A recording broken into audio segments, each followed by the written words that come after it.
The screams that echoed through medieval dungeons carried tales of unspeakable horror, but none were more chilling than those produced by a device so diabolically simple, yet so terrifyingly effective that its very name still sends shivers down the spine centuries later.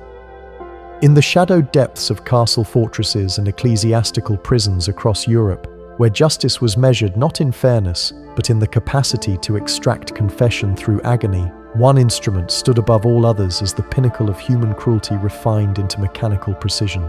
They called it the Pear of Anguish, though its innocent name belied the monstrous purpose it served. Crafted by artisans whose skills in metalwork were perverted into creating devices of human suffering, this instrument represented the darkest marriage of medieval ingenuity and institutionalized brutality. While other torture devices relied on crude force or gradual pressure, the Pear operated on a principle so insidious that its victims often begged for death long before their ordeal reached its inevitable conclusion. Picture, if you dare, a device no larger than a human fist, its surface gleaming with the cold polish of well-maintained steel. At first glance, it might have resembled an oversized metal fruit, its segmented construction appearing almost decorative to the untrained eye.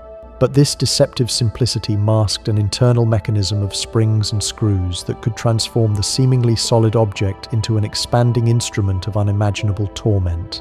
The medieval mind, so often dismissed as primitive by modern sensibilities, had achieved in this device a level of calculated cruelty that would make contemporary interrogators recoil in horror. The Pear's construction revealed the methodical thinking of its creators. Each segment was precisely engineered to expand outward when the central screw was turned, creating an ever-widening instrument that could be inserted into the most sensitive orifices of the human body. The outer surface was often adorned with spikes or rough protrusions, ensuring that expansion would tear delicate tissue with surgical precision. Some variants featured internal barbs that would embed themselves in flesh, making removal without further damage virtually impossible. What distinguished the Pear from other torture devices was not merely its mechanical sophistication, but the psychological warfare it waged upon its victims. Unlike instruments that inflicted immediate, overwhelming pain, the Pear operated through gradual escalation. The initial insertion, while uncomfortable, was bearable. The first few turns of the screw created pressure that was painful, but not unbearable. It was only as the expansion continued that victims began to comprehend the full horror of their situation, realizing that their torment had only just begun. Medieval records, preserved in the archives of ecclesiastical courts and royal dungeons, document the Pear's deployment across a range of supposed crimes. Heretics faced the device as punishment for challenging religious orthodoxy, their screams echoing through stone corridors as inquisitors sought to extract recantations of beliefs deemed dangerous to the established order. Women accused of adultery or other moral transgressions found themselves subjected to its intimate violations, their bodies becoming battlegrounds in a war between medieval concepts of justice and feminine virtue. The device served multiple functions within the complex ecosystem of medieval punishment. Beyond its primary role as an instrument of torture, the Pear functioned as a powerful tool of social control. Its very existence in a dungeon's arsenal sent ripples of terror through communities, serving as a deterrent far more effective than any law or proclamation. Citizens understood that certain transgressions could lead not merely to imprisonment or death, but to degradation so complete that it stripped away every vestige of human dignity. Craftsmen who specialized in creating torture devices occupied a unique and disturbing position in medieval society. These artisans, often working under commission from religious authorities or royal courts, brought their skills in metalwork and mechanics to bear on problems of human suffering. The Pear represented the pinnacle of their dark craft, requiring precision in manufacturing that rivaled the finest clockwork of the era. Each device was individually crafted, with variations in size, spike placement, and expansion mechanisms tailored to specific applications or the preferences of particular interrogators. The psychological impact on those who operated these devices cannot be overlooked in understanding the medieval justice system. Executioners and torturers existed in a liminal space between civilization and barbarism, carrying out society's darkest functions while being simultaneously feared and shunned by the communities they served. Many developed elaborate rituals and justifications for their work, viewing themselves as servants of divine justice or guardians of social order. The pair, with its mechanical operation that somewhat distanced the operator from direct infliction of pain, may have provided psychological comfort to those who wielded it. Records from medieval trials reveal the calculated deployment of the pair within broader interrogation strategies. Skilled interrogators understood that the threat of the device could be as effective as its actual use. Prisoners were often brought to witness its demonstration on previous victims, their imagination filling in details that reality could scarcely match.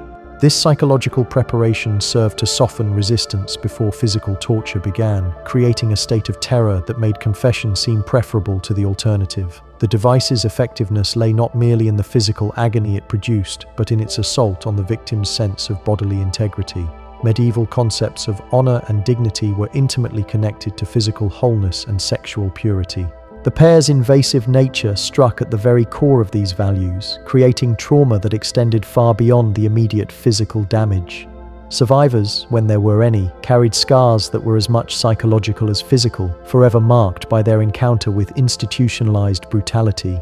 Different regions of medieval Europe developed their own variations of the basic design, reflecting local preferences in torture methodology and available metalworking techniques. Italian craftsmen were renowned for creating pairs with particularly intricate expansion mechanisms, while Germanic variants often featured more aggressive spike configurations. French models sometimes incorporated additional refinements, such as internal chambers that could be filled with irritating substances, amplifying the device's capacity for inflicting suffering. The pair's place within the broader context of medieval justice systems reveals the complex relationship between law, religion, and social control that characterized the period. Unlike modern legal systems that at least theoretically separate justice from vengeance, medieval courts explicitly embraced suffering as a component of punishment. The pair embodied this philosophy in its most concentrated form, transforming abstract concepts of divine retribution into tangible mechanical reality. Contemporary accounts from victims and witnesses provide harrowing glimpses into the pair's application. These testimonies, preserved in legal records and personal chronicles, describe not only the physical mechanics of torture but the psychological atmosphere surrounding its use.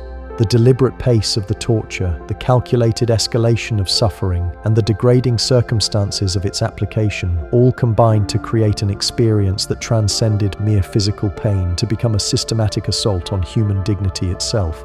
The training required to operate such devices reveals another disturbing aspect of medieval society's relationship with institutionalized cruelty. Torturers were not simply sadists given free rein, but skilled professionals who understood human anatomy, psychological pressure points, and the delicate balance between extracting information and preserving life long enough for confession. The pair required particular expertise in its deployment, as improper use could result in immediate death, defeating the purpose of prolonged interrogation.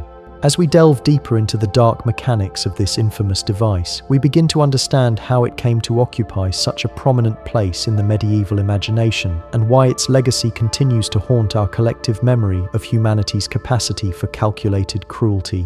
The evolution of the pair's design reflected a disturbing progression in medieval understanding of human anatomy and pain tolerance.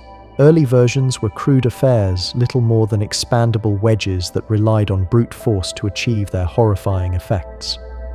But as the centuries progressed and the demand for more sophisticated interrogation methods grew, craftsmen refined their techniques with an attention to detail that would have been admirable in any other context. By the 14th century, the most advanced pairs incorporated intricate gear systems that allowed for minute adjustments in expansion rate. These mechanical marvels could be calibrated to increase pressure by fractions of an inch, permitting interrogators to maintain their victims on the precise edge of unbearable agony for hours or even days. The psychological impact of this gradual escalation cannot be overstated. Prisoners experienced a slow descent into madness as they realized their suffering had no immediate end. The social rituals surrounding the pair's use reveal the ceremonial nature of medieval justice. Torture was not conducted in secret, but often performed before audiences of clergy, nobles, and sometimes even common citizens. These public demonstrations served multiple purposes beyond mere entertainment for a population inured to violence.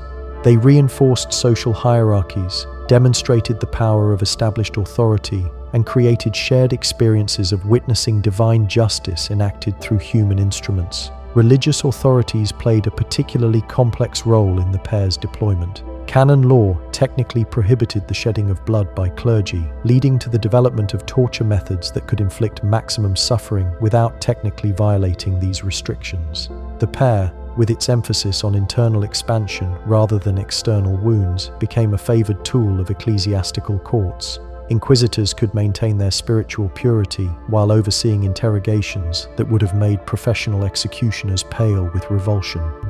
The device's effectiveness as an instrument of confession extraction stemmed from its ability to create anticipatory dread that often proved more powerful than the torture itself. Prisoners brought before interrogation chambers containing the pair frequently confessed to crimes they had never committed rather than face the possibility of its application. This psychological leverage transformed the device from a mere tool of punishment into a cornerstone of medieval law enforcement. Manufacturing centers for torture devices developed their own reputations and specialties throughout Europe. The workshops of Nuremberg became infamous for producing pairs of exceptional mechanical sophistication, while Venetian craftsmen were renowned for incorporating artistic elements that made their instruments as visually striking as they were functionally terrifying. These regional variations reflected not only different metalworking traditions, but distinct cultural approaches to the relationship between beauty and brutality.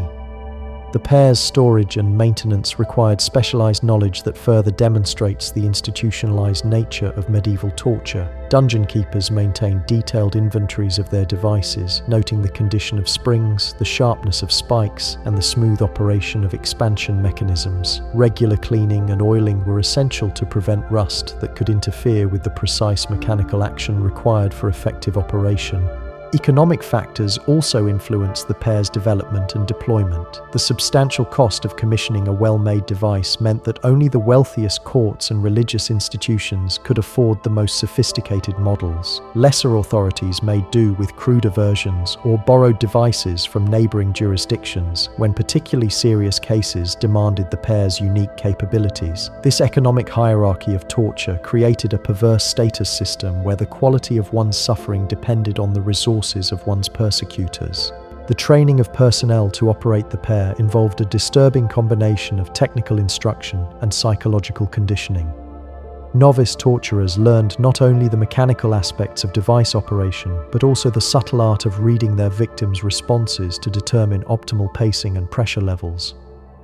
Master torturers guarded their expertise jealously, passing down techniques through informal apprenticeships that created professional dynasties spanning generations. Variations in the pair's application reflected different theoretical approaches to extracting truth through suffering. Some interrogators favored rapid escalation to break their victims' resistance quickly, while others employed extended sessions that could last for days.